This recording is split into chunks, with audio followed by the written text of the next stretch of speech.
So transformations of functions. The first one we'll look at is called a vertical shift. This is just a slide of the shape of the graph, either up or down. So if we start with the function, let's say y equals f of x. We add a number to it, we'll call that number c, or we have y equals f of x, and we'll subtract a value. We'll call that value c again. Well, intuitively, if you think about adding something, you should think about that as shifting the graph up. And if you subtract something, it should be a shift down, and that's exactly what happens. What's important to recognize is the addition or subtraction is done outside of the identified parent function. So outside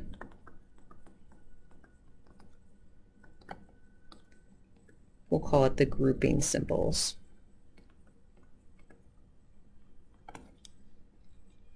Now, what actually happens mathematically? Well, you add or subtract c to the y values of the key points that give you the shape of your parent graph. So what do? What action you take is you add or subtract c to the y values.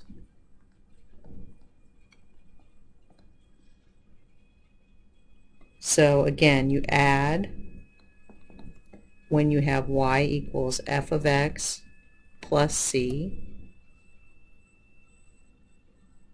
and that's a shift up. You subtract y equals f of x minus c, and that's a shift down. And this is to the y values only. Nothing happens to the x values when you look at this one transformation at a time, and this is what we call a vertical shift. So let's look at our parent function, the absolute value function.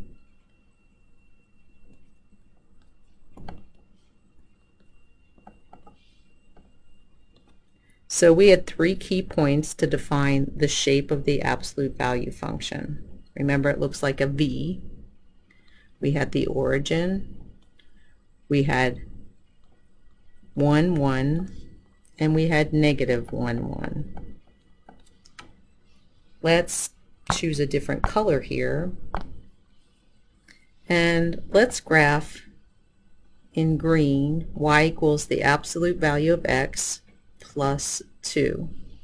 So notice the addition of 2 is outside the grouping symbol that stands for the absolute value of x. So that means the only action we take to slide this graph up 2 units is look at each of the y values of the key points and just add 2 to each of those. So our graph will look something like this. And 0, 0 went to 0, 2 because I just add 2 to the y value. And 1, 1 moves to 1, 3. And negative 1, 1 also moves to 1, negative 1, 3. The y value is 1 plus 2, which is 3. So that is the graph there of y equals the absolute value of x plus 2. Let me change colors again.